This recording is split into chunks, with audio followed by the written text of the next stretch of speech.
My name is Clara Vance, and I am a 35-year-old single mother who knows that a landlord's cruelty can be measured in the exact temperature of a freezing winter night. That was the brutal reality facing my 7-year-old daughter, Lily, and me when our small world was completely upended by a man who valued a few extra dollars over human life. Our landlord stood in our cramped living room, refusing to fix the broken furnace while demanding an illegal rent increase, completely ignoring my child shivering beneath 3 layers of heavy blankets.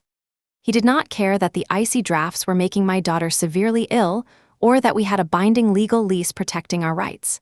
Instead, he handed me a handwritten eviction notice, stating that if we could not pay the new price, we needed to pack our bags and get out.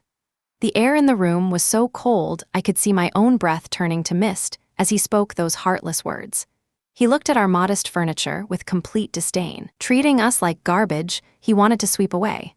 What our ruthless landlord did not realize was that I am an investigative researcher, and documenting systemic housing violations is exactly what I do for a living. For 2 long years, while he assumed I was just another helpless tenant he could easily intimidate, I was quietly building a massive file of his illegal business practices. Tucked inside a locked drawer in my kitchen was a thick green binder containing dozens of code violations, ignored maintenance requests, and recorded conversations of his verbal harassment.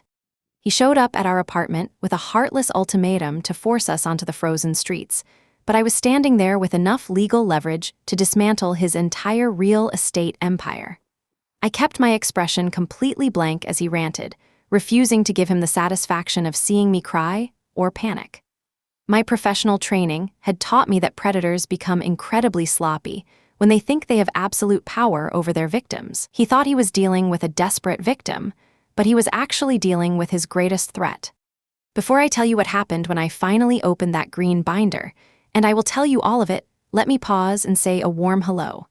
If quiet stories like this one, about being underestimated and quietly keeping the receipts, find a place in you, I would be so grateful if you subscribe to Revenge Lab. And I would love to know, tell me in the comments where in the world you are listening from and how your day has been. I read everyone. Whatever brought you here today, I hope the day is treating you gently. To understand how a wealthy property owner ends up begging his poorest tenant for mercy after a bitter winter conflict, we have to look at the power dynamics of our local neighborhood.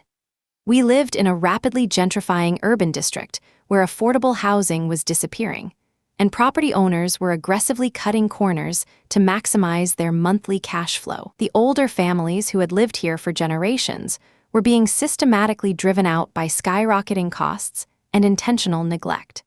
Our landlord, Harrison Vance, was a notorious local figure who owned over 30 rundown apartment buildings across the city, managing them all with an absolute, greedy lack of empathy. He drove a luxury vehicle, wore expensive tailored clothing, and constantly bragged about his real estate portfolio while ensuring his properties remained completely neglected and falling apart. The city inspectors seemed to look the other way whenever complaints were filed, suggesting he had connections high up. The underlying problem was that Harrison operated completely outside the law because he targeted vulnerable families who were too terrified of homelessness to ever speak up or report his behavior. He knew that single mothers, elderly pensioners, and immigrant families would tolerate broken pipes and leaking roofs if it meant keeping a roof over their heads. He weaponized their fear, turning our basic need for survival into a personal goldmine for his luxury lifestyle. My quiet daughter and I had moved into the small apartment after my husband passed away, pouring all our energy into creating a safe, peaceful sanctuary despite our incredibly tight budget. We painted the walls ourselves, filled the corners with library books, and tried to make the space feel alive. I worked long, grueling hours at a local nonprofit legal aid clinic, ensuring low-income families understood their basic tenant rights.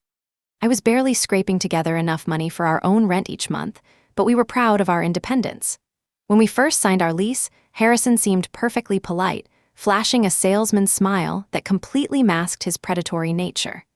But the moment the local property values began to skyrocket due to a new commercial development nearby, his attitude shifted dramatically.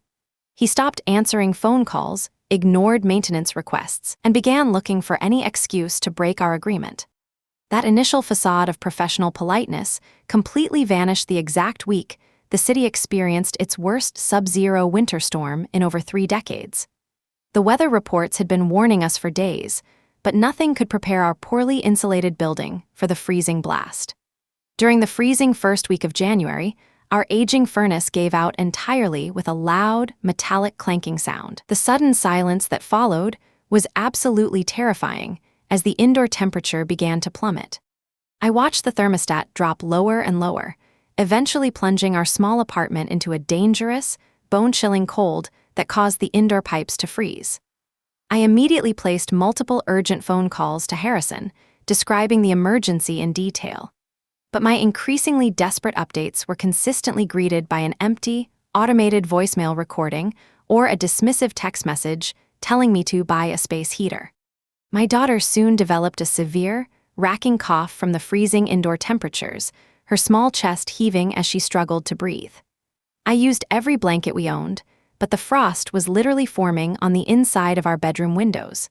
I was forced to keep our small kitchen oven running completely wide open just to keep us alive, sitting beside the glowing coils for hours. The psychological toll was exhausting as I watched my child suffer because of a rich man's greed. We endured that hazardous situation for 5 agonizing days before Harrison finally bothered to show up at our apartment, accompanied by his aggressive property manager. He did not bring a professional repair technician to fix the heating unit or offer any emergency blankets. Instead, he brought a brand new, unauthorized lease agreement demanding a massive 50% rent increase effective immediately. He stood there in his thick wool coat, looking completely warm and entirely indifferent to our misery. When I calmly pointed out that our existing lease was legally binding for another 8 months, he laughed in my face and mocked my legal knowledge. He stated that rules did not apply to people who owned the building and that the courts were too backed up to save me. He told me that if I did not sign the new papers on the spot, he would ensure our utilities were shut off completely. He wanted to make an example out of us to scare the other tenants. 2 days after that tense confrontation, a formal utility disconnection notice was taped to our front door, threatening to plunge our freezing home into total darkness.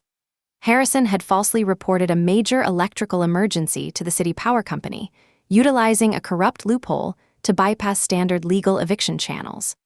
I stood in the dim hallway holding that deceptive piece of paper, feeling a familiar wave of terrifying panic wash over my chest. My daughter was huddling near the open oven, her face pale and her hands trembling from the cold.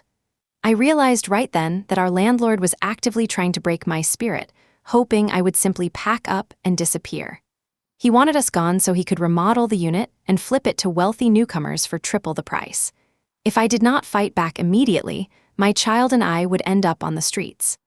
We legally filed an emergency injunction at the housing courthouse early the next morning, using my extensive research background to bypass the standard bureaucratic delays. I spent the entire night gathering public records, utility statements, and medical documentation of my daughter's illness. A compassionate pro bono attorney from my clinic agreed to represent our case, furious when she saw the evidence of Harrison's illegal utility tampering. We managed to get an emergency hearing scheduled, forcing Harrison to face us in front of a strict housing judge. No wealthy property manager could intimidate me anymore because the survival of my daughter was on the line. Our small legal team spent the entire weekend organizing a massive wave of evidence against Harrison's business, cross-referencing his multiple properties. We were just 2 determined women fighting against a multimillionaire, but we possessed the absolute truth. The crushing realization of his absolute cruelty hit me when I watched my daughter coughing in her sleep, her breathing shallow beneath the heavy coats. I realized our landlord was fully willing to endanger a vulnerable child for corporate profit without a single second thought. Hoping to resolve the issue peacefully before the official court date, I sent Harrison a formal, certified letter outlining his legal obligations to maintain a habitable dwelling. Exactly 3 days later, that identical envelope landed back in my mailbox, heavily torn and covered in muddy boot prints. Inside was a vulgar, handwritten note from his property manager telling me to stop playing lawyer and get out before things got worse. I stared at his handwriting for a long time, feeling my fear transform into a cold, unbreakable resolve. I opened my kitchen drawer and placed the ruined note securely as the centerpiece of my green binder. During the grueling weeks leading up to our formal court hearing, Harrison escalated his harassment by sending strange men to loiter outside our apartment building. They would stand near the entrance, staring aggressively at me whenever I left for work or returned with groceries. My daughter became too terrified to play in the shared courtyard, constantly asking me why the mean landlord wanted to take our home away from us. Every single piece of mail I received was suddenly tampered with, the envelopes roughly opened and left in the dirt. Our garbage cans were repeatedly overturned in the alleyway at night to create artificial code violations that Harrison could use against us. He even posted a mocking message on his public social media page, laughing about how easy it was to remove difficult tenants who did not know their place in the world. By the second month of our intense legal battle, I began collaborating with several other neglected tenants across Harrison's extensive property portfolio.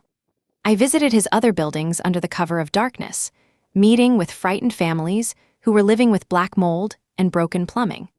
We discovered that he had been systematically embezzling tenant security deposits to fund his personal luxury lifestyle while completely falsifying his corporate maintenance records. I spent my late nights sitting on the floor of our kitchen, reviewing hundreds of public property deeds and building inspection reports under a small desk lamp.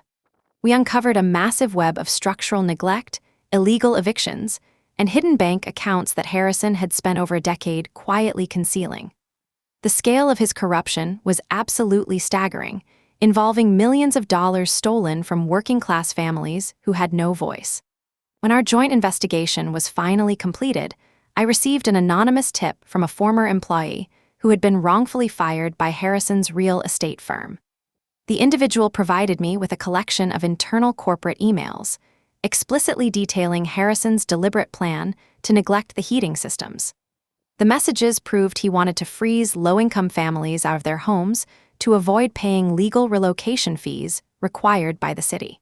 I sat at my desk reading those cold, calculated messages for nearly an hour, feeling an intense wave of absolute clarity settle over my mind. The documentation was a smoking gun that connected his maintenance neglect directly to his financial fraud.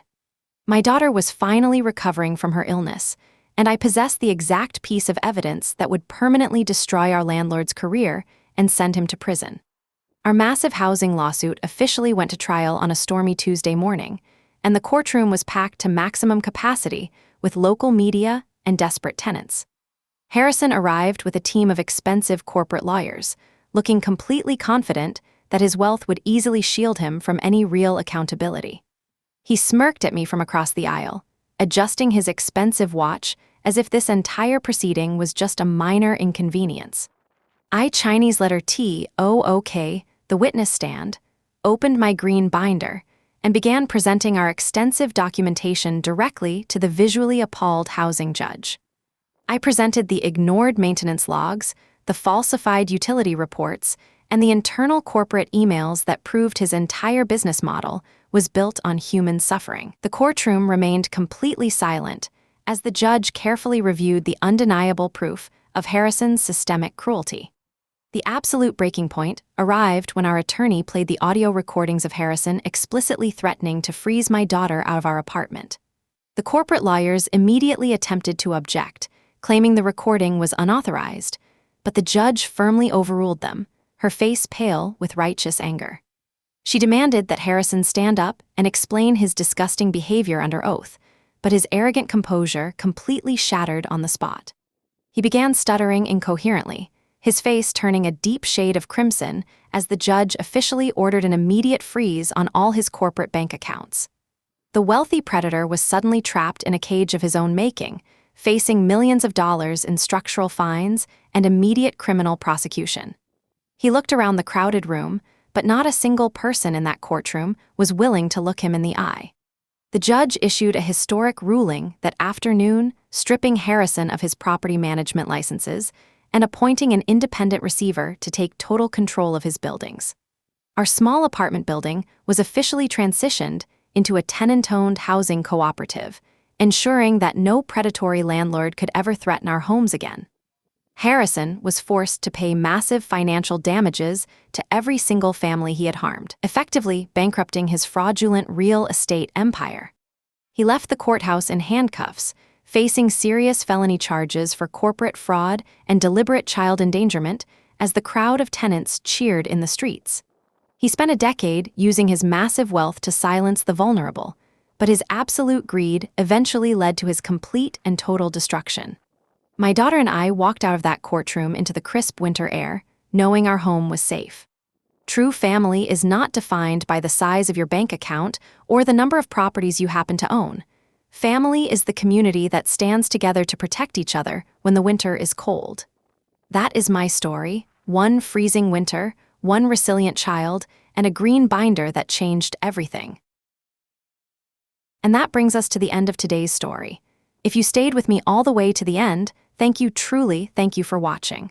I know your time is precious, and it means more than I can say that you spent some of it here with me. If quiet stories like this one, patient people, and the truth winning softly are the kind you'd like more of, I would be so grateful if you subscribed to Revenge Lab. No pressure ever. However you found your way here today, I'm glad you did. Take gentle care of yourself, and thank you again so sincerely for watching all the way through.